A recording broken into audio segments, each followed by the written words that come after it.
están? Buenas tardes. Este video va a ser explicativo sobre la antigua Roma, sobre el trabajo que les voy a enviar, como habíamos hablado. Si escuchan algún ruido o algo, son mis hijos y Baby Shark de fondo para que se distraigan. Bueno, el trabajo que yo les voy a enviar tiene 4 páginas, no desesperen porque sobre todo hay información. Las consignas son, si no me equivoco, 4 o 5, no más que eso, así que tranqui. Y en la última página hay un mapa informativo. ¿Qué dice? Mapa informativo. No es para que hagan ninguna actividad, sino para que se detengan un poco a observarlo, ¿sí? Básicamente, la antigua Roma tiene 3 etapas muy marcadas y muy importantes, que en primer lugar fue la etapa de la monarquía, después la república y por último el imperio, que quizás es lo que nosotros más escuchamos cuando hablamos de imperio romano, ¿no? Pero a mí me parece clave entender que cuando se da la fundación de Roma, con un mito que van a leer en el trabajo, que es el mito de Rómulo y Remo, que supuestamente fueron 2 hermanos que fueron abandonados por su tío para que no les quite el poder y los alimentó una loba y así pudieron crecer, es como... Después van a leer en el texto, básicamente que es obviamente un mito, no es una historia real, pero evoca a algo, evoca a un origen grandioso, a un origen fantástico, ¿no? Un origen fuerte, que es como que si yo tengo un origen importante es porque tengo un destino importante. ¿Y esto por qué es importante? Justamente porque cuando nosotros hablamos de Roma, hablamos de una ciudad junto con muchas otras, ¿sí? Hablamos de un pueblo junto con muchos otros. Un pueblo que en un principio tuvo que conquistar y enaltecerse en comparación a otros, porque eso es algo que muchas veces sucede cuando hablamos de historia.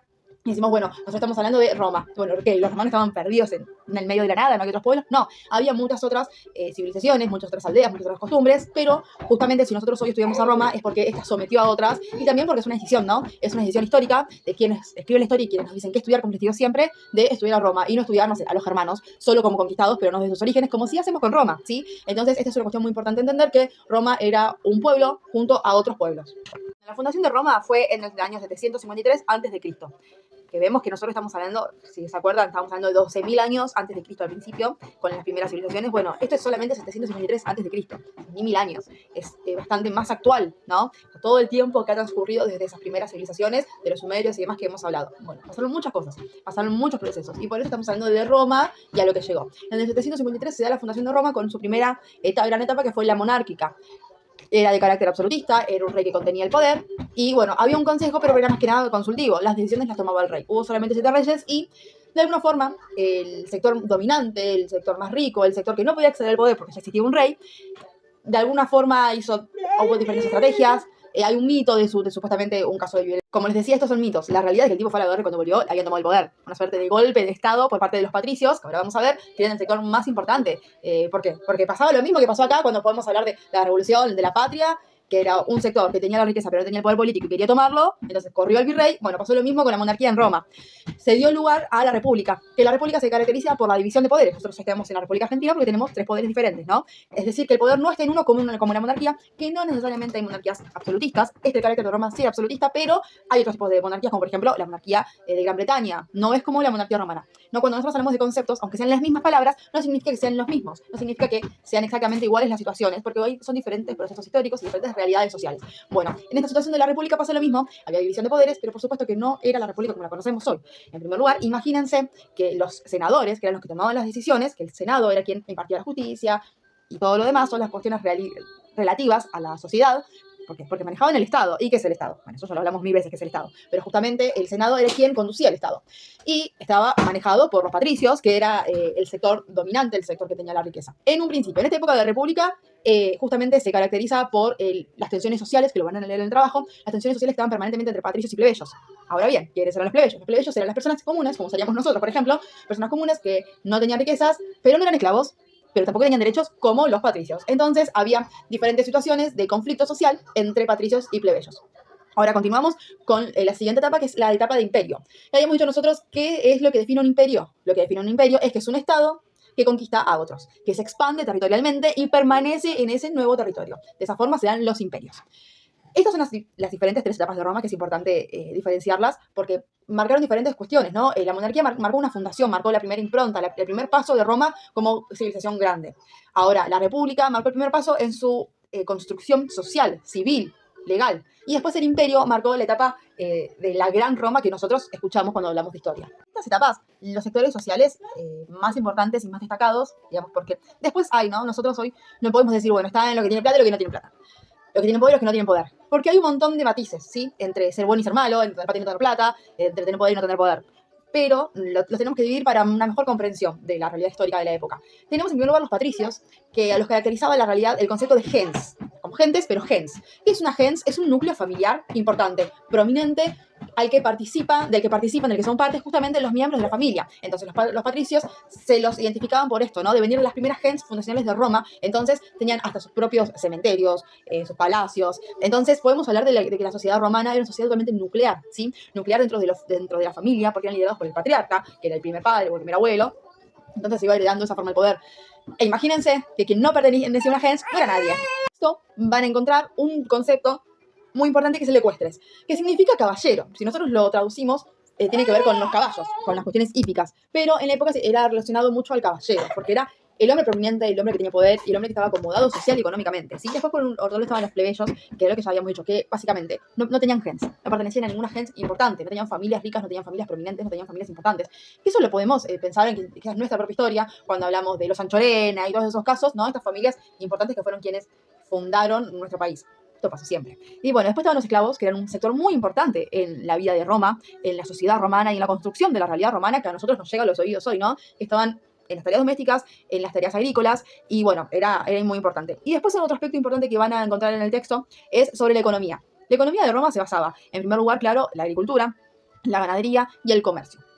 Ahora bien, un aspecto muy importante de la economía, por nosotros decimos, bueno, la ganadería y esas cuestiones, que por supuesto que van a fortalecer y enriquecer al que tiene dinero, ¿no? Imaginémonos patricios con muchas tierras y otros pobres peones, si se les quiere, pero en ese momento hablamos mucho de inquilinato, hablamos de una pequeña familia que no es propietaria de tierras y trabaja en tierras ajenas.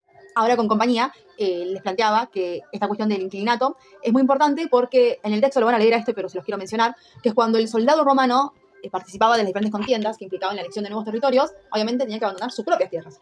Y cuando volvía a esas tierras, ¿qué pasaba? ¿Quién las había trabajado?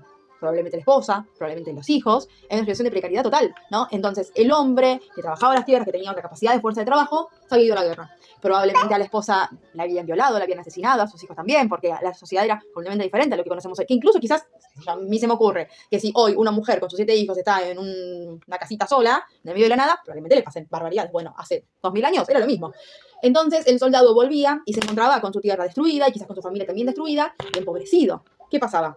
Era esclavizado por deudas. Entonces ese soldado que había ido a la guerra por Roma volvía y no tenía nada.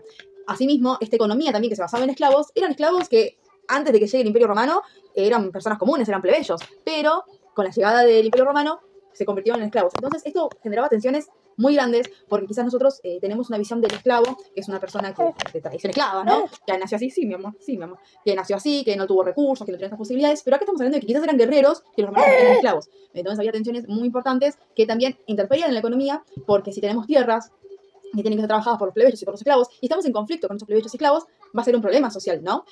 Bueno, y otra cuestión que no mencioné antes es que este marco del Imperio Romano tenía, obviamente, quien lo conducía, un emperador. Que más allá de la expansión territorial hay algo muy importante, y es que este emperador, si bien no era un rey como la monarquía, porque todavía existía el Senado, según las ganas que tenga el emperador, que acumulaba todo el poder, podía ingerir o no la voluntad de lo que se decidía en el Senado. Entonces, hasta que esto se fue acomodando, hubo muchísimos conflictos internos dentro del poder. Pero justamente el emperador era este nuevo modelo político que acumulaba el poder de una forma muy importante, pero por una cuestión de estrategia militar. ¿Por qué tenía tanto poder? Porque tenía muchas legiones, porque habían anexado muchos territorios. Entonces, a sus soldados, a sus legionarios, a sus comandantes, a sus sargentos, les daban nuevas tierras. Entonces, obviamente, esas nuevas tierras, con nuevos gobernadores que eran su gente, lo iban a apoyar siempre.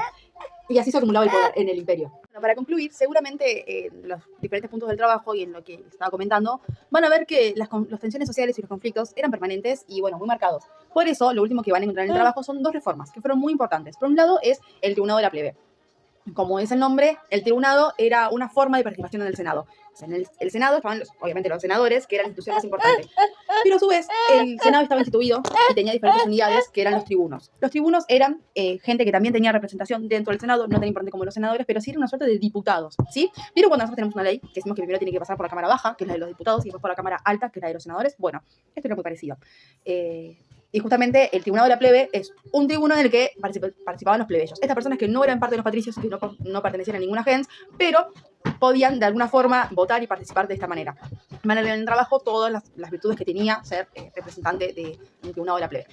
Después, por otro lado, fueron las leyes, fue la ley Canuleya, que lo que permitió fue el matrimonio entre un plebeyo y un patricio.